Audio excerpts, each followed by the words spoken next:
저도 목사님의 전언을 하나 해야겠습니다.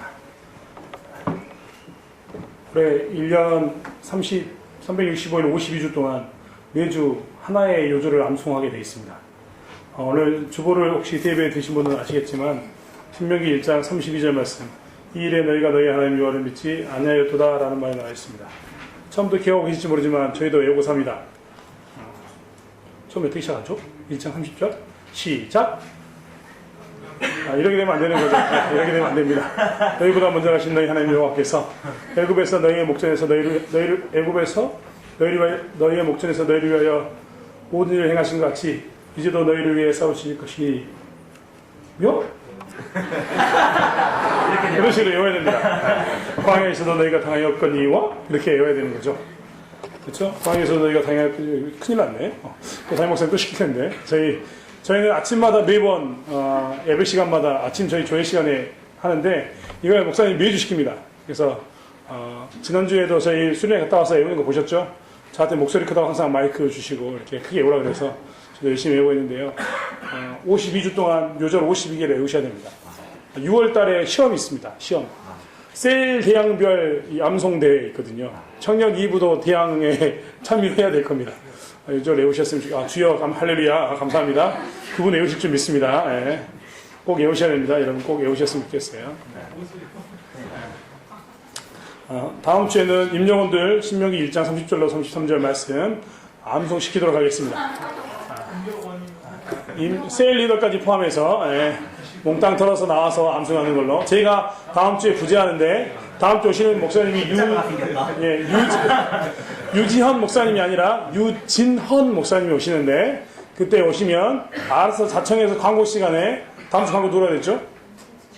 재호 형제한테 전해주세요. 나와서 셀리더들하고 임종원들 암송 있다고 가셔야 된다고 이야기해 주세요. 나는 없을 거니까. 자, 꼭 기억하시고 말씀 외우셨으면 좋겠습니다. 오늘 신명기서 20장 1절과 2절 말씀 같이 한번 읽어볼까요? 신명기란다. 출애굽기 20장 1절로 2절 말씀 같이 한번 읽겠습니다. 시작. 하나님이 이 모든 말씀으로 말씀하여 이르시되 나는 너의 국강 종되었던 집에서 인도하여 냈네 하나님 여호와. 이제 오늘부터 저희는 시간을 좀 가져서 십계명의 말씀을 좀 보려고 합니다. 십계명의 말씀을 보기 전에 저희가 개론을 좀 공부했으면 좋겠어요. 웃기죠. 성경을 공부하는데 개론이라는 말, 이런 말씀이 좀 웃긴데 그럼에도 불구하고 우리는 좀 알고 있어야 됩니다. 이제 출애굽기 20장부터 이후의 말씀은 몽땅 율법에 관한 이야기입니다. 무엇에 대해서는 어떻게 해라, 무엇에 대해서 어떻게 해라는 이야기가 나와 있어요. 마치 하나님께서 이 말씀을 하기 위해서 이 사람들을 불러 모았는가 할 만큼 정말 많은 이야기를 이제부터 쏟아 놓습니다. 그래서 우리는 이 말씀을 좀 구분할 필요가 있어서 하나씩 좀 구분해야 되겠습니다. 먼저 십계명을 볼 때 우리가 기억해야 될 것은 무엇이냐면, 하나님의 법인 이 십계명을 봤을 때 우리가 기억해야 될 것은 무엇이냐면, 십계명을 더 이상 율법으로 좀 바라보지 않았으면 좋겠습니다. 우리는 대부분 다 십계명을 율법으로 바라봅니다. 율법. 그래서 율법으로 바라보고, 이거 하기 전에 한번 이야기할까요? 이거는 중요하기 때문에 늘 강조합니다. 늘 강조하는데 한번 이야기했으면 좋겠어요. 자, 예수님이 오시고 난 다음에 우리는 예수님 이후의 시대를 AD라고 쓰게 되고, 그전에는 비포라고 쓰게 되고, BC라고 씁니다. 비포 크라이스트라는 말로 BC라 쓰게 되고, 아도 도면에서 라틴어에서 따와서 결국은 AD라는 단어를 쓰게 됐는데, 이때는 우리는 뭐라고 이야기하냐면 신약이라고 씁니다. 신약. 신약은 새로운 약속. 구약은 뭘까요? 옛구자, 약속약사. 옛날 약속을 의미합니다. 그래서 예수님을 기준으로 삼아가지고 예수님이 오고 난 다음에 새로운 약속이 선포됐음에 대해서 이야기하면서 이거 새로운 약속에 관한 이야기가 신약에 기록되어 있고, 옛날 약속에 대한 이야기가 예수님 오기 이전의 약속에 대한 이야기가 여기 있다고 이야기합니다. 옛날 언약의 약속 중에 많은 언약도 있어요. 아브라함과 했던 약속도 있고 오늘 시내산에 했던 시내산 언약도 있습니다. 수많은 언약들이 성경 안에 포함되어 있어요. 그 약속들에 관한 이야기인데 한번 이야기해봤으면 좋겠어요. 자, 우리는 신약과 구약을 배웠는데 신약과 구약에 대한 이야기를 하면서 우리가 기억해야 될 것은 뭐냐면, 신약시대에 우리에 있어서 구원은 어떻게 임하는 걸까요? 구원. 신약에 있어서 구원. 우리는 어떻게 구원받아요? 이러면 안 돼. 알고 있잖아요. 입이 열릴지어다. 신약은 어떻게 구원받는다고요? 독생자 예수. 그렇죠. 우리는 예수 그리스도를 믿음으로 구원을 받습니다. 그럼 구약시대 때는 어떻게 구원을 받았을까요? 예, 이때는 여전히 예수 그리스도를 통해서 구원을 받았습니다. 근데 우리가 착각하면 안 돼요. 구약시대 때 구원은요, 어떻게 받았느냐? 오실 예수 그리스도를 바라보는 겁니다. 그래서 다윗이 고백했던 시편의 이야기를 하면서 성경은요 계속해서 강조해요. 다윗이 어떻게 했냐? 그는 오실 예수 그리스도를 고백함으로 구원을 받았다라고 이야기합니다. 성경 좀 읽어보세요. 나왔어요. 자, 신약은 어떻게 하면 오신 예수님을 통해서 구원받는 겁니다. 오신 예수님. 이미 오신 예수 그리스도를 내가 믿는 거예요. 그러면 구원받는 겁니다. 그런데 재밌는 것은 오늘 이것 가운데 뭐가 우리에게 하나 더해져 있냐면 뭐가 되어 있습니까? 율법에 관한 이야기가 나왔어요. 율법에 관한 이야기. 구약에는 하나님께서 율법을 주셨거든요. 율법에 관한 이야기가 나와 있단 말이에요. 많은 유대인들이 착각했는데 뭘 착각했냐면 율법을 통해서 구원을 받을 거라고 착각했어요. 율법을 통해서 구원을 받을 거라고, 율법을 준수함으로 인해서 구원받을 거라고 많은 사람들이 생각했어요. 이 생각은 유대인들에게 있어서는 아주 뿌리 깊은 사상입니다. 이것이 지금도 남아있어가지고요, 지금도 행위중심의 종교가 있잖아요. 카톨릭도 행위중심에 무언가를 지키고 선을 쌓으면, 공덕을 쌓으면 은혜를, 구원을 받는다고 생각하는 생각을 가지고 있습니다. 하지만 구약시대 때도요, 한 번도 율법을 지킴으로 인해서 구원받는다고 성경은 기록하지 않습니다. 율법은 무엇이냐? 율법은 하나님이 우리에게 뭘 드러내게 하냐면 죄를 드러내게 합니다. 죄. 율법을 지킬 수 있을까요? 없을까요? 율법을 다 지킬 수 있을까요? 없을까요? 우리는 부분적으로 지킬 수 있지만 다 지킬 수가 없어요. 그래서 율법은 항상 우리에게 뭘 계속해서 드러나게 하냐면 네가 이것도 지키지 못한다라는 그 죄를 드러나게 한단 말이에요. 죄가 드러나면 사람은 어떻게 해야 돼요? 하나님 내 힘으로는 도저히 이것들을 감당할 수 없군요 라고 고백하면서 은혜를 사모해야 합니다. 그리고 은혜를 사모하다 보면 그 끝자락으로 결국 누가 나오게 되냐면 다윗이 고백했던 것처럼 예수 그리스도밖에 없다는 것. 누가 나 대신 죄값을 갚아주지 않고서는 내가 살 수 없다는 것을 고백하지 않을 수가 없는 거예요. 그래서 율법은 우리의 죄를 드러내게 되는 거고 그 죄를 통해서 우리가 예수를 바라보게 하는 도구로 쓰임받습니다. 그래서 이 율법이 이렇게 쓰임받았던 거예요. 율법에 대한 이 생각들을 우리는 반드시 가지고 있어야 됩니다. 그런데 율법에 관한 이야기를 하면서 우리가 한 번 더 생각해 봤으면 좋겠어요. 율법은 죄를 드러나게 한다라고 이야기했지만 예수님이 오셔가지고 율법에 관한 이야기들, 특별히 오늘 출애굽기 20장 이후에 나는 수많은 율법에 관한 이야기들을 예수님이 딱 정리했습니다. 마태복음 22장 한번 읽어볼까요? 마태복음 22장. 여러분이 잘 아는 이야기입니다. 이 땅에 오셔가지고 예수님이 그 어떤 사람보다 탁월하게 하나님의 마음을 읽고 하나님의 마음을 알기 때문에 말씀을 남겨두셨는데 율법이 무엇인가? 마태복음 22장 36절로 40절 말씀. 우리가 잘 봤던 말씀입니다. 36절로 40절 말씀 같이 한번 읽겠습니다. 선생님, 율법 중에서 어느 계명이 크니까? 예수께서 이르시되 내 마음을 다하고 목숨을 다하고 뜻을 다하여 주 너의 하나님을 사랑하라 하셨으니 이것이 크고 첫째 되는 계명이요 둘째도 그와 같으니 내 이웃을 내 자신과 같이 사랑하라 하셨으니 이 두 계명이 온 율법과 선지자의 강령이니라. 아멘. 성경은 율법을 뭐라고 이야기하냐면 첫 번째가 율법에 대한 안에 있는 사실은 율법은 죄가 드러나게 하지만 그 안에 있어서 먼저 이 율법을 지키려면 율법이 궁극적으로 지향하는 바는 뭐냐면 첫 번째가 뭐라고요? 하나님에 대한 사랑입니다. 하나님에 대한 사랑. 두 번째는 뭐에 대한 사랑이 되겠어요? 이웃에 대한 사랑입니다. 사실 그래서 우리는 율법을 지키면 절대 지킬 수가 없어요. 근데 율법을 지키지 않고 사랑의 개념을 하면 지킬 수 있습니다. 여러분 이야기했죠? 사랑하는 사람 같이 있었을 때 내가 그 사람하고 뭘 안 해야지 규칙을 정해놓고 그걸 지키려고 하면 그건 힘들어요. 그것만 규칙만 지키려고 하면 힘들어. 근데 사랑하면 어떻게 돼? 하지 말라고 해도 그걸 안 해요. 왜? 사랑하니까. 그에다가 싫어할 것 같으니까.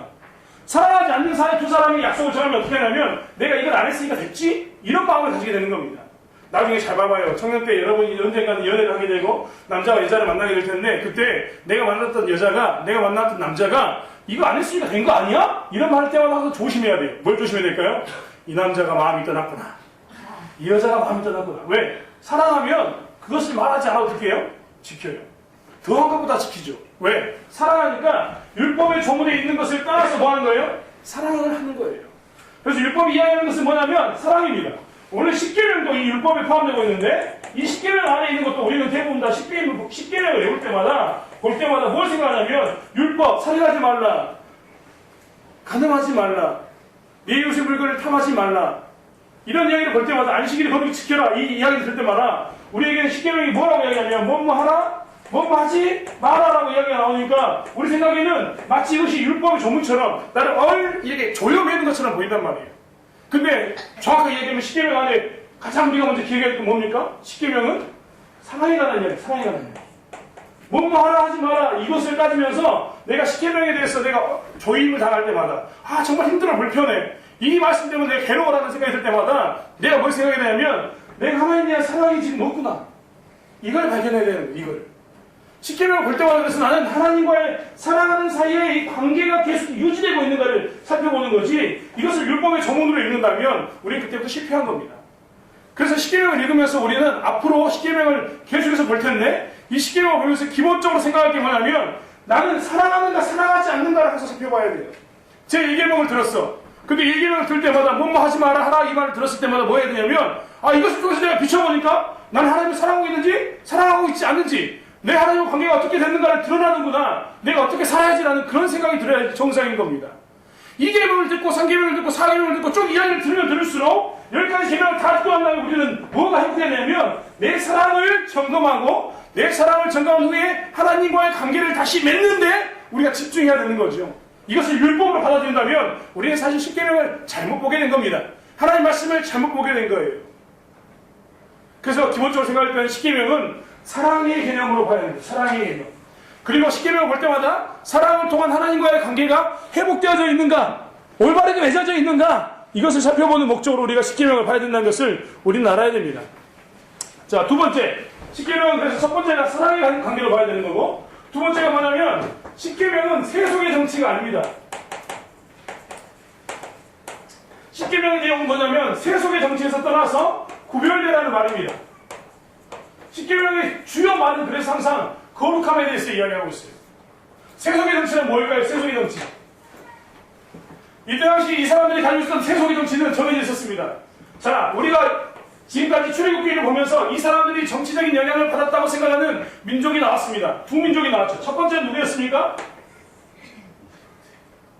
찍으세요. 찍어. 1번. 애굽입니다. 애굽.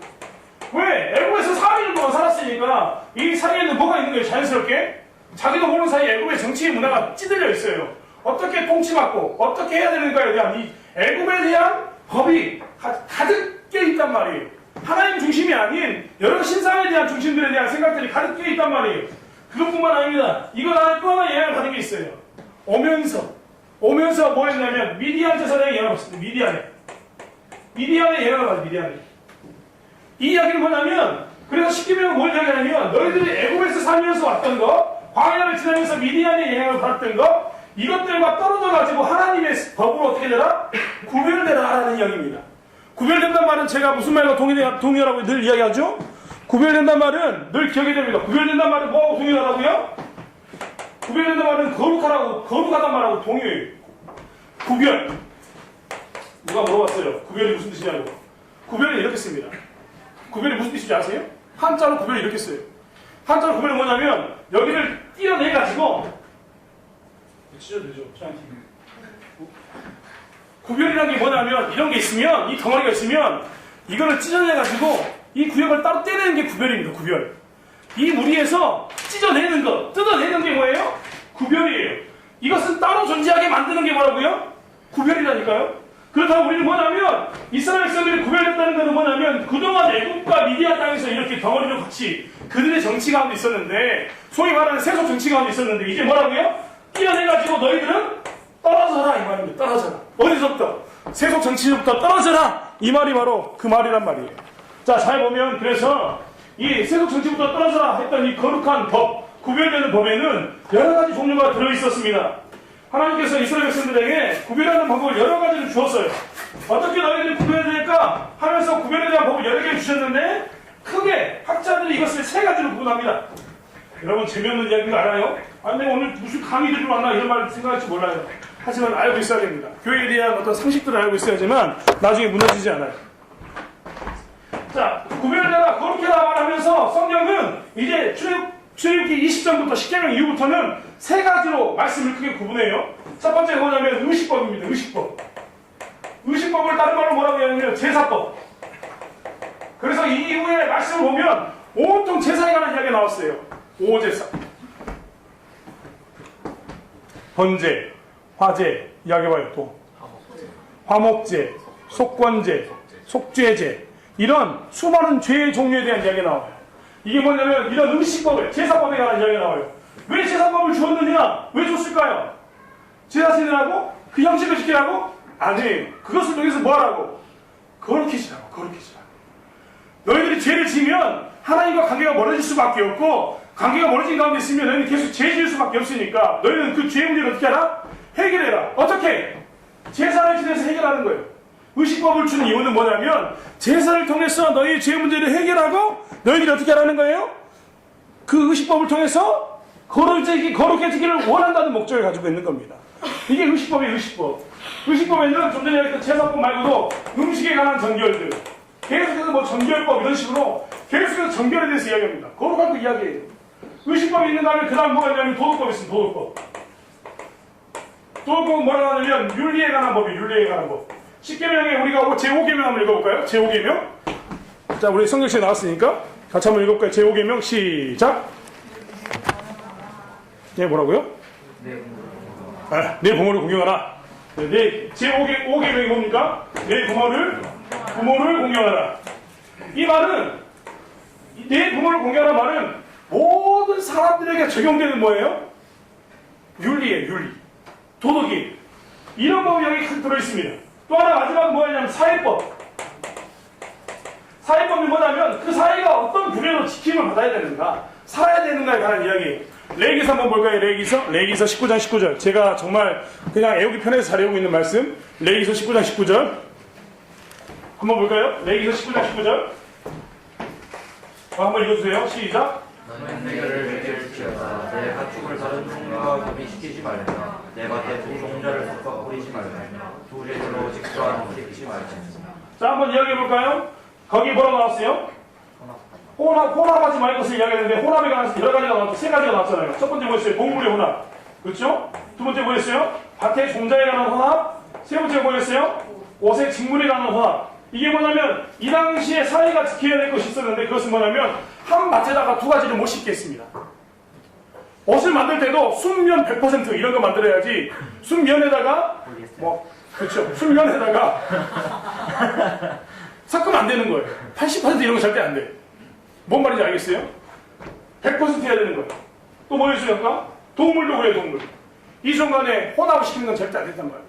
이것은 왜 이렇게 좋냐면 이 이후에 너희들이 세상에 살아가면서 어떤 민족과도 다른 것과도 섞여있는 그 모습을, 그러니까 하나님께서 다른 이방인들과 섞이는 게 너무 싫으니까 하나님이 뭐라고 이야기하냐면 심지어는 곡식마저도 그렇게 섞여 심어가지고 이거 되는 거 아니야? 이런 생각 자체를 못하는 게 뭡니까? 사회법이에요. 사회법.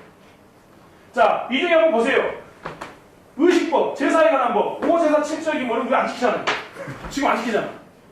사회법, 직물 가운데 지금 옷 벗겨볼까요?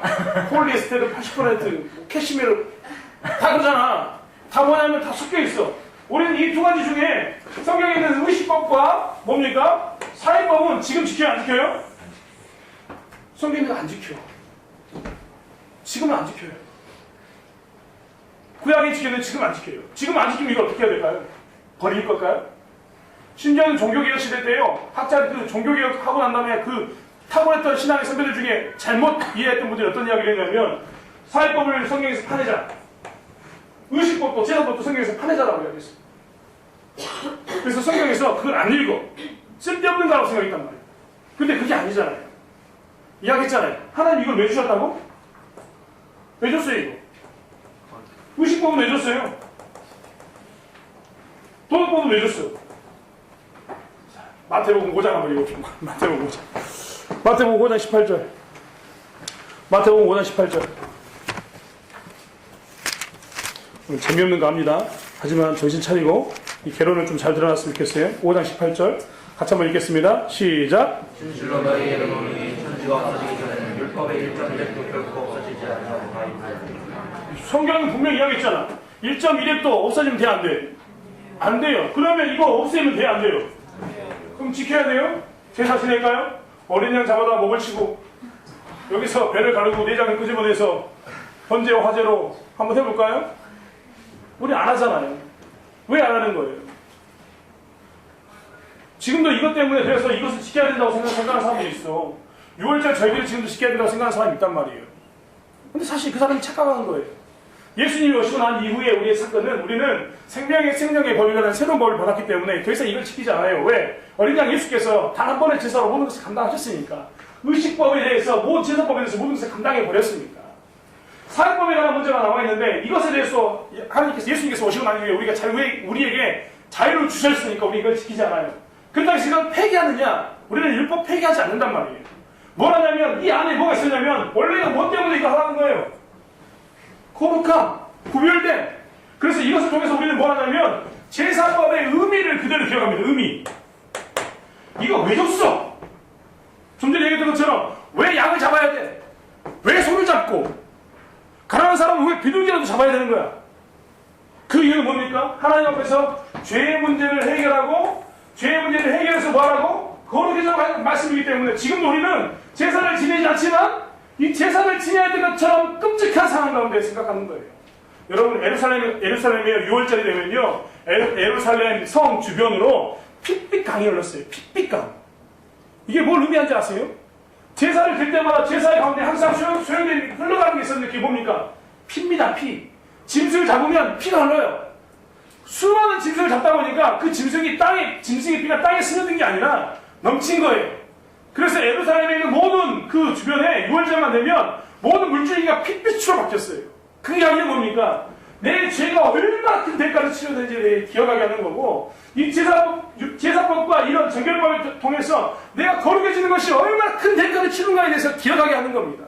그렇기 때문에 우리는 이것들을 볼 때마다 이 절차가 아주 복잡하고 까다롭고 아주 심각할 만큼 많은 빚값을 요구했던 것처럼 우리는 뭐 해야 됩니까? 내 거룩함을 위해서 얼마나 큰 죄값이 치러졌구나라는 것을 기억하면서 심각한 것을 기억하면서 이것과 멀어지는 삶을 살아야 되는 겁니다.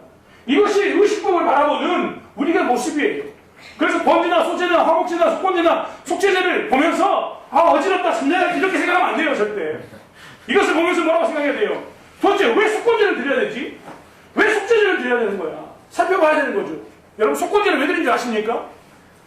하나님의 선물을 상하게 했을 때예요. 하나님의 선물을 상하게 했을 때. 내가 교회에 와가지고 교회 물건을 깨뜨렸어. 죄송합니다. 끝날 것 같아? 옛날 율법으로 따지면 속건제를 드려요. 속건제. 하나님의 기물을 파손했으니까. 이런 의미를 갖는 겁니다. 자, 사회법은 우리는 지금 이것을 하지 않지만 여전히 아까 이야기했던 것처럼 사회법을 준 이유가 뭐였습니까? 뭐 때문에 줬다고?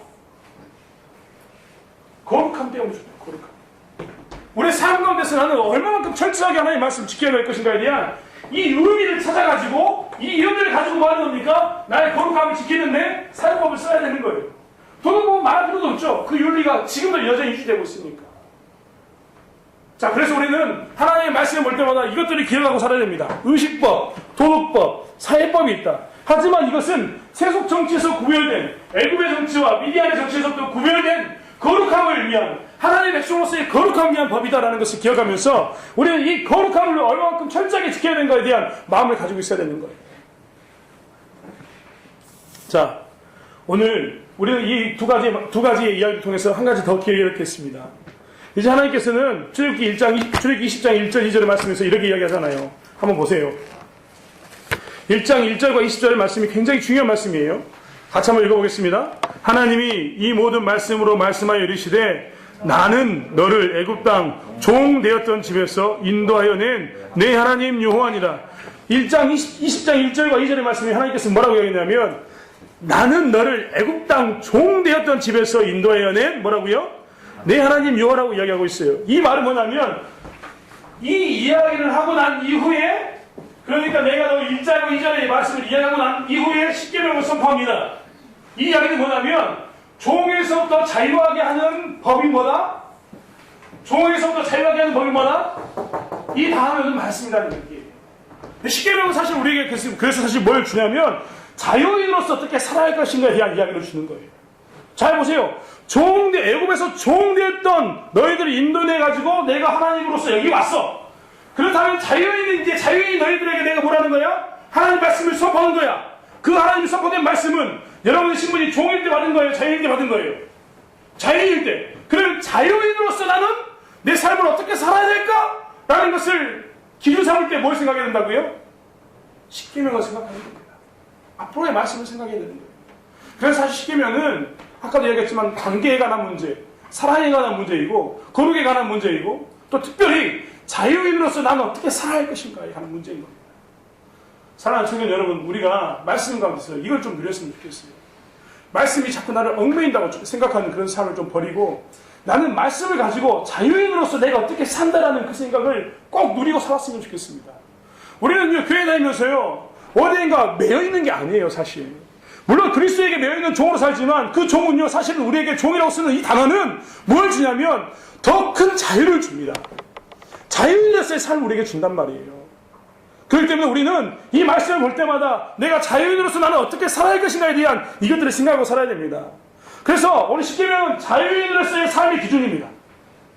이제 예수를 믿는 우리들에게도 이 십계명은 뭐가 되어야 됩니까? 자유인으로서의, 그리스도 예수를 믿고 난 이후에 자유인으로서의 삶의 기준이 되어야 돼요. 이것들은 하나도 버릴 게 없어요, 사실. 여러분, 우리는 요즘 이것들에 대해서 너무 등한이에요, 등한이. 하나님이 자유인으로서의 삶을 준 이 기준 이상으로 우리는 자유를 누리고 산단 말이에요. 이제 하나씩 할 겁니다. 하지만 예를 들어서 하나 이야기한다면 우리는 한번 이야기해볼까요? 주일 성수. 하나님의 날을 하나님의 날로 지키는 것에 대해서 어떻게 이야기합니까? 우리는 하나님이 주셨던 자유인으로서의 삶의 그분보다 더 큰 자유를 주일날 누리고 살아요. 할 것 다 하고 살지 않습니까? 제가 이런 이야기를 하면 너무 고리타분한 건 아닙니까? 너무 꽉 막힌 생각 아닙니까? 라고 이야기할 수 있지만 아니에요. 여러분에게 방종을 주는 주일 성수가 아닙니다. 자유인의 삶으로서 자유인의 삶을 사는 사람들은 성수로 주일할 것, 주일을 지킬 것에 대해서 이야기하는 것이 오늘 말씀입니다. 오늘 한번 보시겠습니까? 나중에 여호와를 부르는 것도 어떻게 이야기하고 있습니까? 자, 7절 한번 읽어, 7절. 나중에 다시 보겠지만 7절 한번 읽어볼까요? 7절, 8절? 7절, 8절 같이 한번 읽겠습니다. 자, 시작. 너는 네 하나님 여호와 이름을 망령되게 부르지 말라. 여호와는 그의 이름을 망령되게 부르는 자를 죄 없다 하지 아니하리라. 죄 있다 하겠다는 거예요. 나중에 이 계명을 어겼을 때 이 죄 있다라고 묻겠다는 이야기예요. 자유인들이 이들에게 뭐라고 이야기하냐면 하나님의 계명을 어겼을 때 그걸 묻겠다라고 이야기한 거예요. 이게 그 밑에도 뭐라고 했습니까? 8절. 안식일을 기억하여 거룩하게 지키라. 기억하여 지키는데 엿새 동안 힘써 일하면서 일곱째 날은 하나님의 안식일이니까 뭐라고요? 모든 사람들이 종이나 자유인이나 네 객이나 모든 사람들이 다 뭐라고 나왔어요? 시원하다고 나왔거든요. 이게 뭡니까? 자유인으로서 이렇게 살아야 되는 거예요. 근데 우리는 어떻게 산다고? 하나님의 이름도 너무나 쉽게 외치고 살아요. 주일도 성수주일하는 것도 너무나 쉽게 어기고 삽니다. 하루쯤 패스하는 것쯤이야 괜찮아요. 근데 정말 미안한 이야기인데 여기 간호사 출신들에게 제가 그 이야기 했어요. 몸이 부서져 죽는 한이 있더라도 퇴근하고 난 다음에 3교대이기 때문에 걔들 힘든 거 알거든요. 3교대 끝나고 난 막 눈꺼풀이 감겨도 뭐라고 이야기냐면 교회에 나와서 죽으라고 그랬어요. 왜 그래야 되는 줄 아십니까? 이게 성수주일에 대한 뜻입니다. 자유인으로서 누려야 할 기준이기 때문에 그런 겁니다. 아주 강하게 보이는 것처럼 보이고 여러분을 진짜 막 조여매 있는 것처럼 보이겠지만 이게 자유인의 삶에 대한 기준인 거예요. 이것보다 이상이 벗어나게 되면 그게 뭡니까? 정말 미안한 일, 그게 자유가 아닙니다. 하나님 말씀을 떠난 거죠. 하나님이 인생 채찍질을 할 만한 자리까지 가버린 것이 그 삶의 모습인 겁니다. 여러분, 우리는 다시 한번 이 하나님의 법을 통해서 이것이 자유인으로서의 삶의 기준인 것도 또한 해보겠으면 좋겠습니다. 자, 또 하나 이제 마지막으로 이것만 이야기하고 넘어가겠습니다. 아까 이야기했던 것처럼 사랑의 관계로 보는 것, 사랑의 모습으로 보는 것, 관계의 모습으로 보는 것, 거룩한 구별할 삶의 모습으로 보는 것, 자유인으로서의 삶의 기준으로 보는 것, 이 모든 것은 결국 뭘 이야기하냐면 하나님, 내 인생의 경영은 하나님의 중심입니다. 라고 고백하는 겁니다. 그래서 십계명을 지키고 산다는 건요, 내 인생은 하나님 중심으로 사는 겁니다. 내 인생을 내가 살아갈 때 나는 하나님 중심으로 사는 겁니다. 라고 고백하는 게 뭐냐면 십계명입니다. 사랑하는 성도 여러분, 특별히 우리 청년 여러분, 젊었을 때부터 우리가 훈련했으면 좋겠습니다. 바쁜 거 압니다. 취업 준비하기에 바쁘고 직장 생활하기에 바쁘고 이것저것에 분자도 너무나 바쁜 거 압니다. 하지만 말씀은 오늘 분명히 뭐라고 이야기하고 있냐면 우리에게 너희들이 자유인으로서 이 십계명 안에서의 자유를 누릴 것을 이야기하고 있습니다. 우리가 이 십계명을 통해서 구별된 백성으로서의 삶을 살 것을 또한 요구하고 있습니다. 이 십계명을 통해서 하나님의 말씀, 이 십계명을 통해서 하나님께서 우리에게 이야기하는 것은 너희가 이것을 통해서 사랑하는 관계를 유지할 것을 이야기하고 있습니다. 이제 우리는 하나님의 이 말씀을 지키면서 어떻게 되냐면 앞으로 지속적인 하나님 중심의 삶을 살아야 되는, 유지해야 되는 그 과정 가운데 있는 것임을 잊지 않았으면 좋겠어요. 기도하겠습니다.